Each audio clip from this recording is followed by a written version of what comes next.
It's my opinion that there is no better place to practice yoga than in the vortexes of Sedona, Arizona. However, yoga can be practiced anywhere by anyone. As you can see, when we were in Oregon, two of my children are demonstrating the tree pose with a higher knowledge mudra. Yoga can be practiced even on a houseboat in Lake Powell, Utah.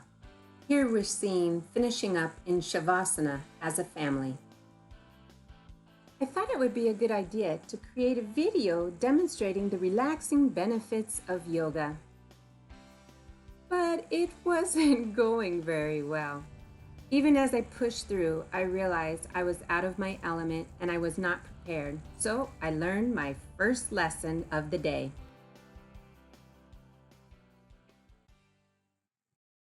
Hi, we're here today at the Spirit of Yoga Studio, and we have two very lovely ladies that have been willing to share with us a little bit more information about the asanas called tree and mountain. Hi, my name is Leah Lackland. I am a holistic healthcare practitioner here in Tempe, Arizona.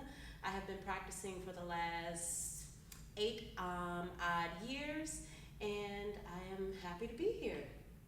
Awesome. Hello, my name is Monica Yvonne Craig. I am a holistic lifestylist, and I am based here in Phoenix, Arizona. I have been practicing yoga for about actively 2 to 3 years. Was first introduced to it about 10 years ago. Okay, well thank you Monica and Mia. What does the asana of a mountain and a tree represent? Mountain is, it represents stability, serenity, stillness.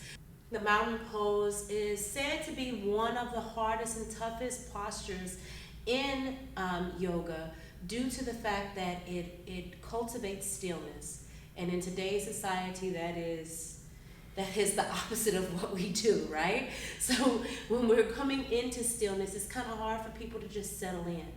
So you practice this in order to be able to settle into things. So we will lead from mountain pose to tree pose, or the tree asana, vrikshasana, which means vrik is tree, asana is the pose. I said trees represent our rooting. So as the mountain pose grounds us, the tree pose is a balancing pose, where in life we're going to meet winds, and trees sway with the wind. And I always use the illustration of a palm tree.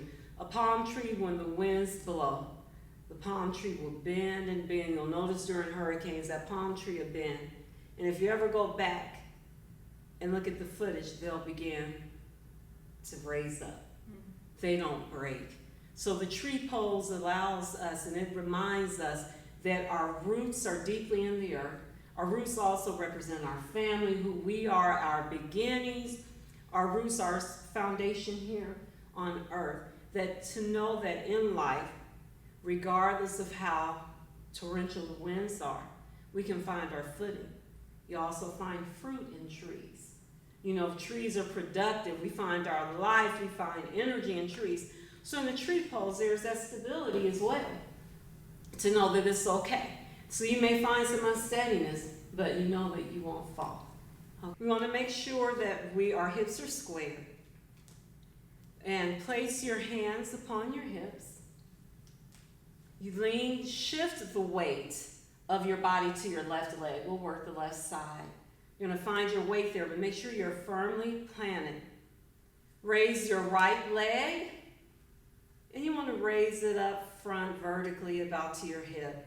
And I suggest that you place, if you need a little extra stability, your hand upon your knee, and use that to guide your knee to the outward right side of the room. And place it upon the inside of your thigh. You can guide it down if it's a beginning pose for you. Placing your hands upon your hips for stability. You can place it on your lower part of your ankle. If you're able, bring it up to your calf. You want to ensure that your hips are square. That means facing forward. We have various trees, and I'll scoot over a little more. We have trees with raised limbs. Definitely. We have trees, we have our palm tree with the connecting. So your tree poles can be whatever it is for you. And as you notice, you find a little swing, but it's okay. It's okay, and place your hands upon your hips if you need a little extra balance. To find that balance. That's life though, you know? Yeah. Definitely. But you do not fall, right? Right. Here. And even better, our trees can be connected. Look at that. And it represents support. So even if I sway, I'm still standing with the support of the other trees. I love that. That's beautiful. And that's something that I want to do in my life. Come back, I'm stronger for the things that have originally looked like they were struggles and it was tough. But I know that rejection is protection. That's right. Yes, yes. And so there was a reason it was taken out of your life. There was a reason that you had to struggle for what seemed like long time, eternity for you.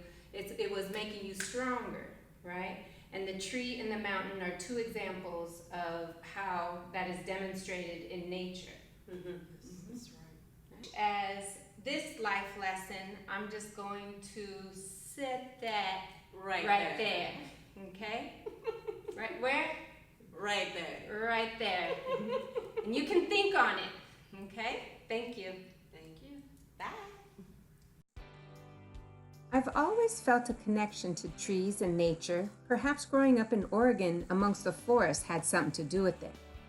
I've been fortunate to visit forests and jungles around the world, and here I am in Central America, literally swinging through the tree. In this picture, I am standing on the roots of the moss-covered tree and giving it a hug. If you take a look at my roots, they run deep, but that's not a good thing. Speaking of my roots, I've had several different colored roots. I've had blonde for the boardroom. I've had red roots when I was in Italy. I had frizzy roots but orange tinted ends for Paris. I had purple roots, and thank you to Snapchat for the special sparkles. And then I've also had blue hair roots because it was winter. Getting back to trees, I've always felt a special energy whenever I was around them. Okay. Oh, wait. Yes. Sí. Gracias. Ay. Oh. I'm in this turn. Ready? Sí. Oh, sorry. I'm not done yet.